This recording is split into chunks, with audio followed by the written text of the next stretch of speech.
But still I must say, Socrates, that if you are allowed to go on in this way you will entirely forget the other question, which at the commencement of this discussion you thrust aside.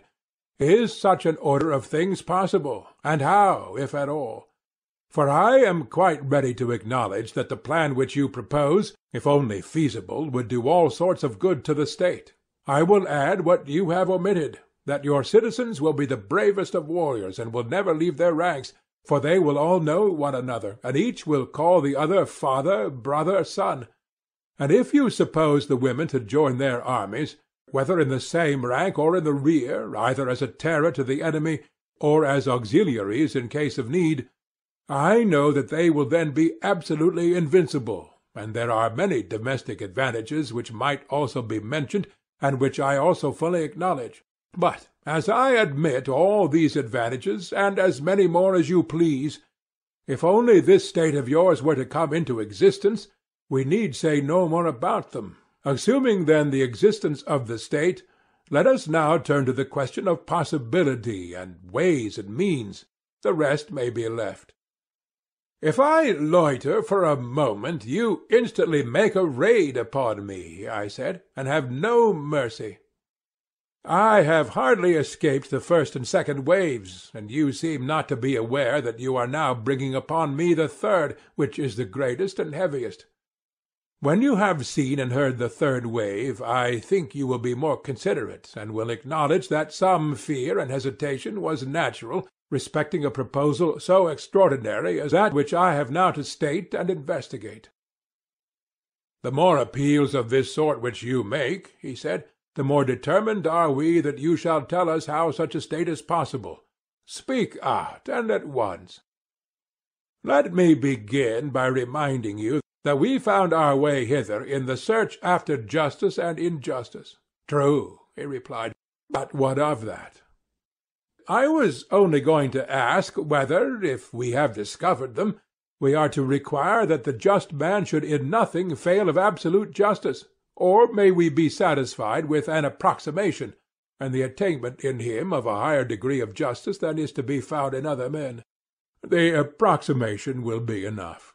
We are inquiring into the nature of absolute justice, and into the character of the perfectly just, and to injustice and the perfectly unjust, that we might have an ideal. We were to look at these in order that we might judge of our own happiness and unhappiness according to the standard which they have exhibited, and the degree in which we resembled them, but not with any view of showing that they could exist in fact. True, he said. Would a painter be any the worse because, after having delineated with consummate art an ideal of a perfectly beautiful man, he was unable to show that any such man could ever have existed? He would be none the worse. Well, and were we not creating an ideal of a perfect state? To be sure. And is our theory a worse theory because we are unable to prove the possibility of a city being ordered in the manner described?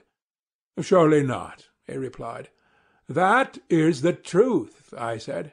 But if at your request I am to try and show how and under what conditions the possibility is highest, I must ask you, having this in view, to repeat your former admissions. What admissions? I want to know whether ideals are ever fully realized in language. Does not the word express more than the fact, and must not the actual, whatever a man may think, always in the nature of things fall short of the truth? What do you say? I agree. Then you must not insist on my proving that the actual state will in every respect coincide with the ideal. If we are only able to discover how a city may be governed nearly as we proposed, you will admit that we have discovered the possibility which you demand, and will be contented. I am sure that I should be contented. Will not you? Yes, I will. Let me next endeavour to show what is that fault in states which is the cause of their present maladministration, and what is the least change which will enable a state to pass into the truer form, and let the change, if possible, be of one thing only, or if not, of two. At any rate, let the changes be as few and slight as possible. Certainly, he replied. I think, I said, that there might be a reform of the state if only one change were made, which is not a slight or easy, though still a possible one. What is it? He said. Now then, I said, I go to meet that which I liken to the greatest of the waves. Yet shall the word be spoken, even though the wave break and drown me in laughter and dishonour. And do you mark my words. Proceed. I said, until philosophers are kings, or the kings and princes of this world have the spirit and power of philosophy, and political greatness and wisdom meet in one, and these commoner natures who pursue either to the exclusion of the other are compelled to stand aside, cities will never have rest from their evils, nor the human race, as I believe, and then only will this our state have a possibility of life, and behold the light of day. Such was the thought, my dear Glaucon, which I would fain have uttered if it had not seemed too extravagant. For to be convinced that in no other state can there be happiness, private or public, is indeed a hard thing. Socrates, what do you mean? I would have you consider that the word which you have uttered is one at which numerous persons, and very respectable persons too, in a figure pulling off their coats all in a moment, and seizing any weapon that comes to hand, will run at you might and main before you know where you are, intending to do heaven knows what. And if you don't prepare an answer and put yourself in motion, you will be pared by their fine wits, and no mistake. You got me into the scrape, I said, and I was quite right. However, I will do all I can to get you out of it. But I can only give you good will and good advice, and perhaps I may be able to fit answers to your questions better than another. That is all. And now, having such an auxiliary, you must do your best to show the unbelievers that you are right. I ought to try, I said, since you offer me such invaluable assistance. And I think that if there is to be a chance of our escaping, we must explain to them whom we mean when we say that philosophers are to rule in the state. Then we shall be able to defend ourselves. There will be discovered to be some natures who ought to study philosophy and to be leaders in the state, and others who are not born to be philosophers and are meant to be followers rather than leaders. Then now for a definition, he said. Follow me, I said, and I hope that I may in some way or other be able to give you a satisfactory explanation. Proceed. I dare say that you remember, and therefore I need not remind you, that a lover, if he is worthy of the name, ought to show his love, and not to some one part of that which he loves, but to the whole. I really do not understand, and therefore beg of you to assist my memory. Another person, I said, might fairly reply as you do, but a man of pleasure like yourself ought to know that all who are in the flower of youth do somehow or other raise a pang or emotion in a lover's breast, and are thought by him to be worthy of his affectionate regards. Is not this a way which you have with the fair? One has a snub nose, and you praise his charming face. The hook nose of another has, you say, a royal look, while he who is neither snub nor hooked has the grace of regularity. The dark visage is manly, the fair are children of the gods, and as to the sweet honey pale, as they are called, what is the very name but the invention of a lover who talks in diminutives, and is not averse to paleness if appearing on the cheek of youth? In a word, there is no excuse which you will not make, and nothing which you will not say, in order not to lose a single flower that blooms in the spring-time of youth. If you make me an authority in matters of love, for the sake of the argument, I assent. And what do you say of lovers of wine? Do you not see them doing the same? They are glad of any pretext of drinking any wine. Very good. And the same is true of ambitious men. If they cannot command an army, they are willing to command a file, and if they cannot be honored by really great and important persons, they are glad to be honored by lesser and meaner people, but honor of some kind they must have. Exactly. Once more, let me ask, does he who desires any class of goods desire the whole class or a part only? The whole. And may we not say of the philosopher that he is a lover, not of a part of wisdom only, but of the whole? Yes, of the whole. And he who dislikes learning, especially in youth, when he has no power of judging what is good and what is not, such an one we maintain not to be a philosopher or a lover of knowledge, just as he who refuses his food is not hungry, and may be said to have a bad appetite, and not a good one. Very true, he said. Whereas he who has a taste for every sort of knowledge, and who is curious to learn and is never satisfied, may be justly termed a philosopher. Am I not right? Glaucon said, If curiosity makes a philosopher, you will find many a strange being will have a title to the name. All the lovers of sights have a delight in learning, and must therefore be included. Musical amateurs, too, are a folk strangely out of place among philosophers, for they are the last persons in the world who would come to anything like a philosophical discussion, if they could help, while they run about at the Dionysiac festivals as if they had let out their ears to hear every chorus. Whether the performance is in town or country, that makes no difference. They are there. Now, are we to maintain that all these, and any who have similar tastes, as well as the professors of quite minor arts, are philosophers? Certainly not, I replied. They are only an imitation. He said, Who then are the true philosophers? Those, I said, who are lovers of the vision of truth. That is also good, he said. But I should like to know what you mean. To another, I replied, I might have a difficulty in explaining, but I am sure that you will admit a proposition which I am about to make. What is the proposition? That since beauty is the opposite of ugliness, they are two. Certainly. And inasmuch as they are two, each of them is one. True again. And of just and unjust, good and evil, and every other class, the same remark holds.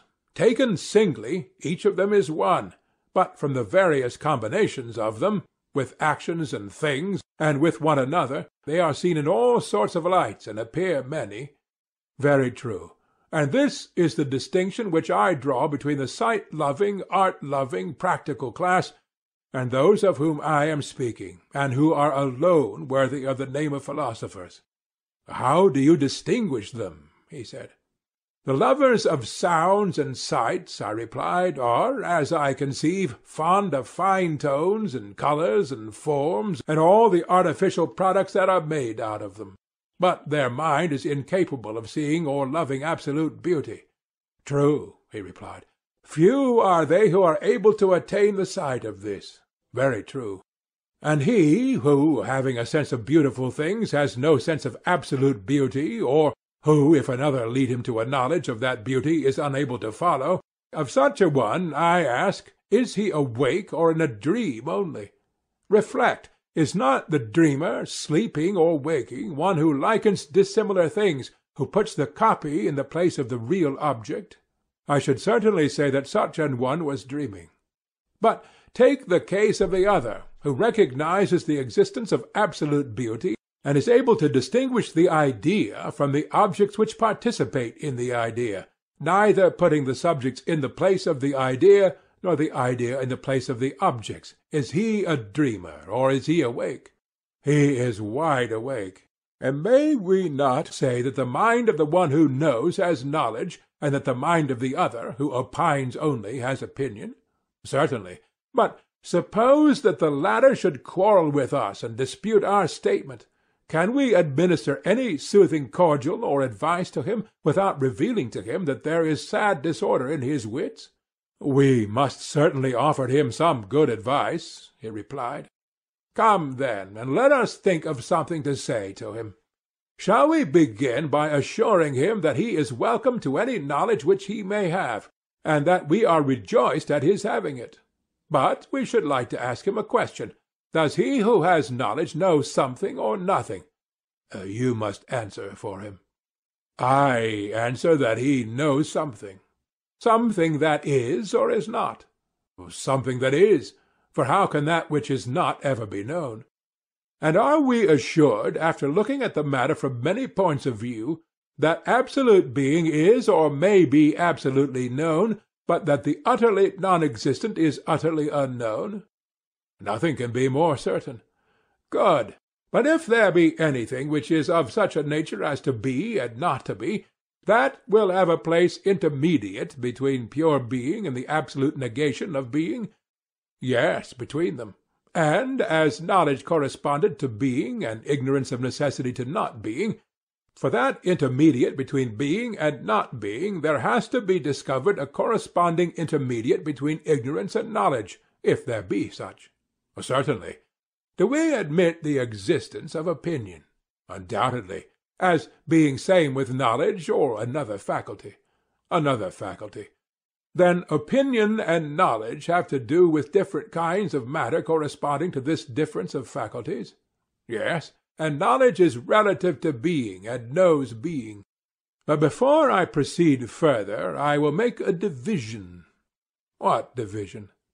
I will begin by placing faculties in a class by themselves. There are powers in us, and in all other things, by which we do as we do. Sight and hearing, for example, I should call faculties. Have I clearly explained the class which I mean? Yes, I quite understand. Then let me tell you my view about them. I do not see them, and therefore the distinctions of figure, colour, and the like, which enable me to discern the differences of some things, do not apply to them. In speaking of a faculty, I think only of its sphere and its result, and that which has the same sphere and the same result I call the same faculty, but that which has another sphere and another result I call different. Would that be your way of speaking? Yes. And will you be so very good as to answer one more question? Would you say that knowledge is a faculty, or in what class would you place it? Certainly knowledge is a faculty, and the mightiest of all faculties. And is opinion also a faculty? Certainly, he said, for opinion is that with which we are able to form an opinion. And yet you were acknowledging a little while ago that knowledge is not the same as opinion. Why, yes, he said. How can any reasonable being ever identify that which is infallible with that which errs? An excellent answer, proving, I said, that we are quite conscious of a distinction between them. Yes. Then knowledge and opinion, having distinct powers, have also distinct spheres or subject matters? That is certain. Being is the sphere and subject matter of knowledge, and knowledge is to know the nature of being? Yes. And opinion is to have an opinion? Yes. Then do we know what we opine? Or is the subject matter of opinion the same as the subject matter of knowledge? Nay, he replied, that has been already disproven. If difference in faculty implies difference in the sphere or subject matter, and if, as we were saying, opinion and knowledge are distinct faculties, then the sphere of knowledge and of opinion cannot be the same. Then if being is the subject matter of knowledge, something else must be the subject matter of opinion? Yes, something else. Well, then, is not being the subject matter of opinion? Or rather, how can there be an opinion at all about not being? Reflect. When a man has an opinion, has he not an opinion about something? Can he have an opinion which is an opinion about nothing? Impossible. He who has an opinion about some one thing? Yes. And not being is not one thing, but, properly speaking, nothing. True. Of not being, ignorance was assumed to be the necessary correlative. Of being, knowledge. True, he said. Then opinion is not concerned either with being or with not being. Not with either. And can therefore neither be ignorance or knowledge. That seems to be true. But is opinion to be sought without and beyond either of them, in a greater clearness than knowledge, or in a greater darkness than ignorance? In neither. Then I suppose that opinion appears to you to be darker than knowledge, but lighter than ignorance? Both, and in no small degree. And also to be within and between them? Yes. Then you would infer that opinion is intermediate. No question. But Were we not saying before that if anything appeared to be of a sort which is and is not at the same time, that sort of thing would appear also to lie in the interval between pure being and absolute not being, and that the corresponding faculty is neither knowledge nor ignorance, but will be found in the interval between them? True. And in that interval there has now been discovered something which we call opinion? There has. Then what remains to be discovered is the object which partakes equally of the nature of being and not being, and cannot rightly be termed either, pure and simple. This unknown term, when discovered, we may truly call the subject of opinion, and assign each to their proper faculty, the extremes to the faculties of the extremes, and the mean to the faculty of the mean. True. This being premised, I would ask the gentleman who is of the opinion that there is no absolute or unchangeable idea of beauty, in whose opinion the beautiful is manifold, he, I say, your lover of beautiful sights, who cannot bear to be told that the beautiful is one and the just is one, or that anything is one, to him I would appeal, saying, Will you be so very kind, sir, as to tell us whether, of all these beautiful things, there is one which will not be found ugly, or of the just which will not be found unjust, or of the holy which will not also be unholy? No, he replied, the beautiful will in some point of view be found ugly, and the same is true of the rest. And may not the many which are doubles be also halves? Doubles, that is, of one thing and halves of another? Quite true. And things great and small, heavy and light, as they are termed, will not be denoted by these any more than by the opposite names? True, both these and the opposite names will always attach to all of them. And can any one of these many things which are called by particular names be said to be this rather than not to be this? He replied, They are like the punning riddles which are asked at feasts, or the children's puzzle about the eunuch aiming at the bat, with what he hit him, as they say in the puzzle, and upon what the bat was sitting. The individual objects of which I am speaking are also a riddle, and have a double sense, nor can you fix them in your mind, either as being or not being, or both, or neither. Then what will you do with them? I said. Can they have a better place than between being and not being? For they are clearly not in greater darkness or negation than not being, and more full of light and existence than being. That is quite true, he said. Thus, then, we seem to have discovered that the many ideas which the multitude entertain about the beautiful and about all other things are tossing about in some region which is halfway between pure being and pure not being. We have. Yes, and we had before agreed that anything of this kind which we might find was to be described as matter of opinion, and not as matter of knowledge, being the intermediate flux which is caught and detained by the intermediate faculty. Quite true. Then those who see the many beautiful, and who yet neither see absolute beauty, nor can follow any guide who points the way thither, who see the many just and not absolute justice, and the like, such persons may be said to have opinion, but not knowledge. That is certain. But those who see the absolute and eternal and immutable may be said to know, and not to have opinion only. Neither can that be denied. The one love and embrace the subjects of knowledge, the other those of opinion. The latter are the same, as I dare say you will remember, who listened to sweet sounds and gazed upon fair colours, but would not tolerate the existence of absolute beauty. Yes, I remember. Shall we then be guilty of an impropriety in calling them lovers of opinion rather than lovers of wisdom, and will they be very angry with us for thus describing them? I shall tell them not to be angry. No man should be angry at what is true. But those who love the truth in each thing are to be called lovers of wisdom, and not lovers of opinion. Assuredly.